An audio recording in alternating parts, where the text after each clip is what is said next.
L'enregistrement de documents, donc sur les nouvelles versions en particulier de Microsoft Office, il y a deux, trois petites choses à voir. Donc, il y a des nouveaux panneaux. Il y a surtout OneDrive qui peut parfois être un petit peu embêtant. Donc, OneDrive, en fait, c'est une option que vous avez. C'est un programme qui est configuré de base sur les ordinateurs avec Windows 10 et qui va synchroniser, donc qui va non seulement vos documents vont être enregistrés donc dans votre disque dur C, donc à la base de votre document, à la base de votre disque dur, pardon, excusez-moi, sur ce PC, sur le disque dur C, mais ils vont également être enregistrés donc sur ce qu'on appelle un drive ou un cloud. Drive, cloud, c'est la même chose. C'est-à-dire ils vont être enregistrés donc sur votre petit espace, votre drive qui est associé en général à une adresse mail.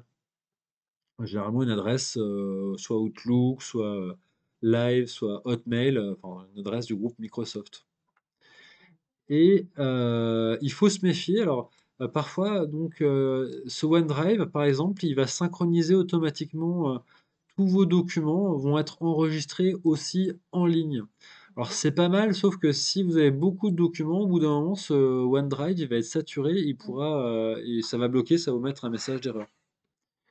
De la même manière, si vous créez un nouveau document Word, alors pour créer un nouveau document Word, là, d'habitude, je fais bouton droit, nouveau document Word comme ça, ou nouveau document Excel, dans les autres tutoriels, pardon. On peut aussi directement cliquer sur le petit bouton de l'application. Si je clique directement sur le petit bouton d'application, admettons, je veux créer un nouveau document vierge, je fais comme ça, très bien, alors j'écris deux, trois trucs, blablabla, etc. Et quand je veux l'enregistrer, là, pour l'instant, ce document, il n'a jamais été enregistré. Donc il s'appelle document 1, il n'a jamais été enregistré. Donc si je clique sur la petite disquette, donc ça c'est normalement c'est enregistré cette petite disquette, bah là ça va me faire un enregistré sous. Enregistré sous, en fait, c'est le premier enregistrement. Enregistré, ça fait une mise à jour du document. Enregistré ou la petite disquette, c'est pareil. Ça fait une mise à jour du document qui a déjà été créé précédemment. Donc là, si je fais enregistrer sous, il va me dire où c'est que tu veux l'enregistrer. Récent, donc, c'est les emplacements récemment utilisés, les derniers emplacements que j'ai utilisés pour faire mes enregistrements.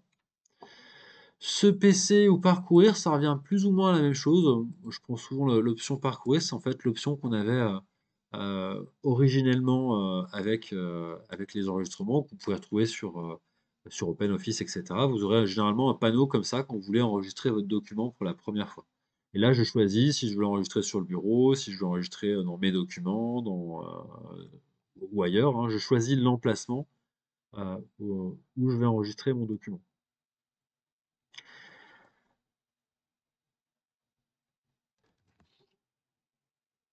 Le dernier emplacement, c'est OneDrive. Alors OneDrive, c'est un peu spécifique.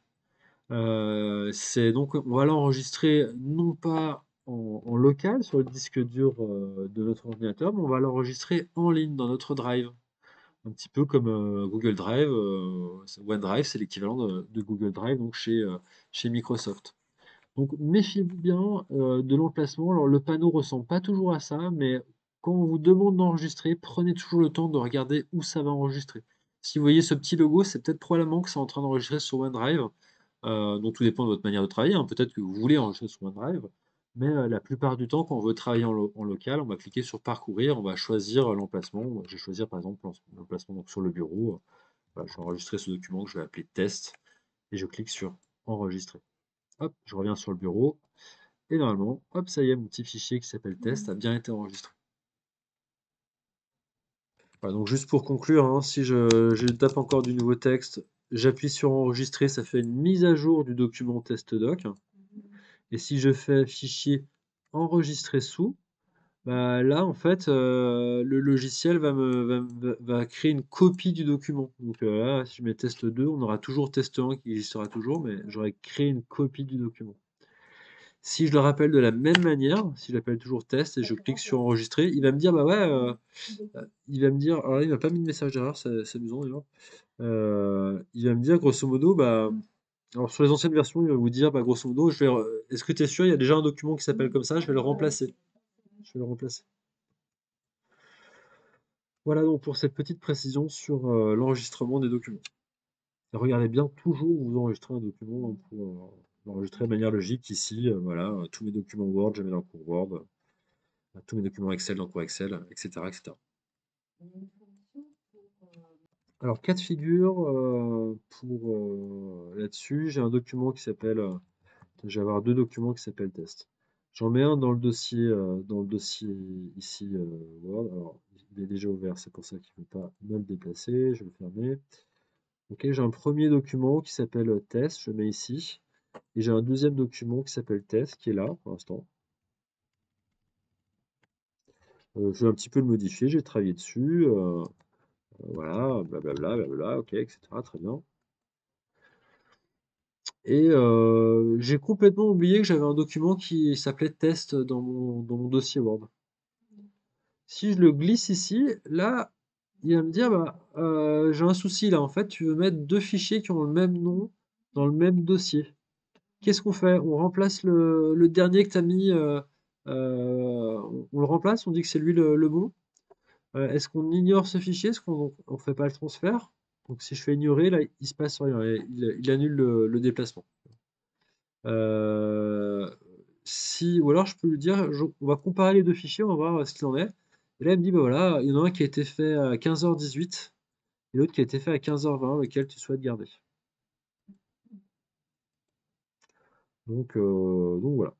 Et je peux lui dire éventuellement de conserver les deux. Quel cas, il va sans doute renommer les deux. Qu'est-ce qu'il va faire alors? Voilà, il a renommé le deuxième en test 2.